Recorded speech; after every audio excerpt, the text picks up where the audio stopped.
révolté, c'est que je me suis rendu compte qu'on nous a menti. On nous a menti parce qu'on nous a dit que si tu veux réussir dans la vie, tu dois aller à l'école. Tu dois réussir à l'école, tu dois trouver un travail. Et une fois que tu as trouvé un travail, tu vas gagner de l'argent et tu vas progresser en entreprise. J'ai fait toutes ces étapes, j'ai cru comme beaucoup d'entre vous que c'est ce qu'il fallait faire. Et quand je suis arrivé en entreprise, j'ai commencé à 2000 euros. Et quand tu commences à 2000 euros, au début tu es content parce que avant ça tu étais en stage, ou tu étais étudiant. Donc tu pars de très loin. Donc quand tu donnes tes 2000 euros, tu crois que tu es le roi du quartier. Parfois je compétissais avec tu sais que je gagne plus que mon père et ma mère mélangés, tu vois. Mais très vite je vais dire pardon, en fait ces sommes-là ne sont pas si grandes. Comment le stand qui est juste là. Et je me rends compte qu'on nous a menti parce qu'on nous a fait croire que la 1500, 2500. Je ne l'ai pas vue. C'était la jeune fille voilée. Alors que dans le même temps, Ah, elle est venue cet après-midi, c'est elle qui est volée là. Qui gagne ce que tu gagnes en une année, en une heure. Il y en a. Je ne parle pas de footballeurs, il y en a. Donc pourquoi moi je vais accepter que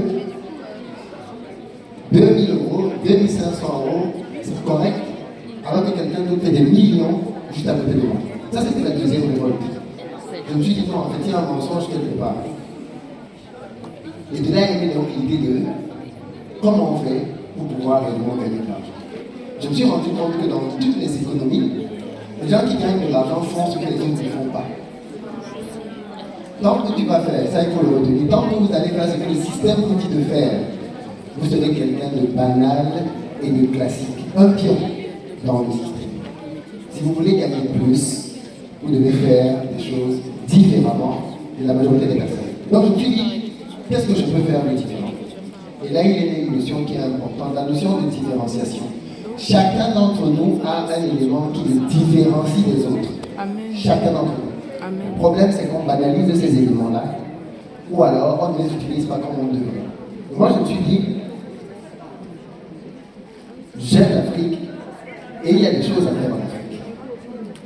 Il se trouve que on a un gros avantage, notamment les gens de la diaspora. Je crois qu'on est très nombreux dans cette salle. Quand vous prenez un de vos collègues, permettez-moi l'expression blanc. Le seul endroit où il sait investir, c'est ici. Vous savez comment investir ici. Enfin, peut-être que tu devrais savoir, parce que même si vous ne savez pas. Mais peut-être que vous devez savoir comment investir ici, mais aussi là-bas. Donc vous avez deux mondes avec des possibilités différentes. Déjà, on commençait simplement à explorer ce qu'il y avait à faire en Afrique. Et quand j'ai commencé à faire un petit business au pays, j'ai perdu énormément d'argent. Je me suis rendu compte que chaque fois que j'en parlais à des amis, Ivoiriens, Congolais, Béninois, tout le monde était intéressé. Je me suis rendu compte qu'on avait le même problème. On était ici, mais nos cœurs étaient là-bas. On ne savait juste pas comment faire pour concilier les deux. Et donc tout ça m'a fait me rendre compte que la France va tout donner. J'ai étudié ici, j'ai été formé ici, j'ai rencontré l'amour ici, j'ai eu mes enfants ici, enfin le premier, c'est le dernier maintenant sur le pays. Mais on n'y revient pas. mais tout ça, je sais que grâce à la France, moi je ne crache pas sur la France. Mais je pense quand même que quand on est de la diaspora, il faut apprendre à saisir le meilleur des deux mondes. On a l'avantage d'avoir ces deux mondes disponibles et il faut aller chercher, sans idéaliser l'un ou diaboliser l'autre, aller chercher le meilleur dans les deux mondes. Et moi, c'est ce que j'ai fait. Super. Alors, tu es déployé dans plusieurs pays. Plusieurs personnes essayent de faire la même chose, mais rencontrent énormément de problèmes avec les ressources locales. Je parle ici des ressources humaines. Alors, c'est quoi ces stratégies pour avoir des belles relations avec les collaborateurs en Afrique? Alors, si tu m'avais posé cette question il y a 3 jours, je pourrais donner une réponse différente de celle que je vais te donner maintenant. Donne-nous les deux réponses. Je dis ça parce qu'il y a 3 jours, un de mes collaborateurs a volé dans l'entreprise. D'habitude, quand je parle de vol, vous remarquerez que je parle des vols des gens extérieurs. Il n'y a rien de plus difficile qu'un vol à l'intérieur. D'autant plus que jusqu'à présent, on ne sait pas qui a volé. Et donc, c'est potentiellement tout le monde. Ils ont volé 2 ordinateurs.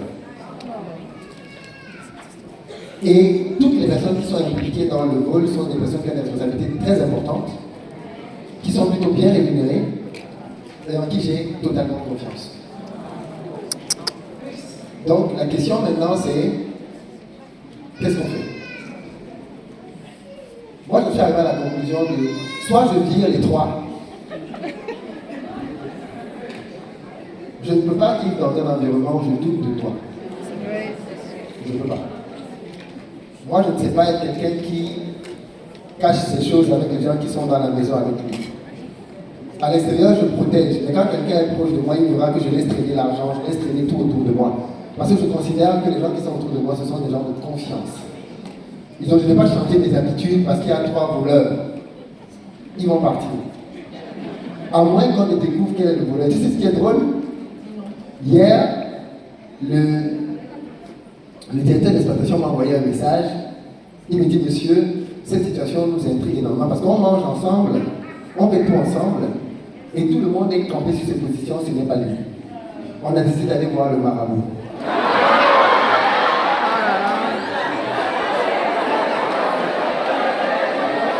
Vous voulez des vrais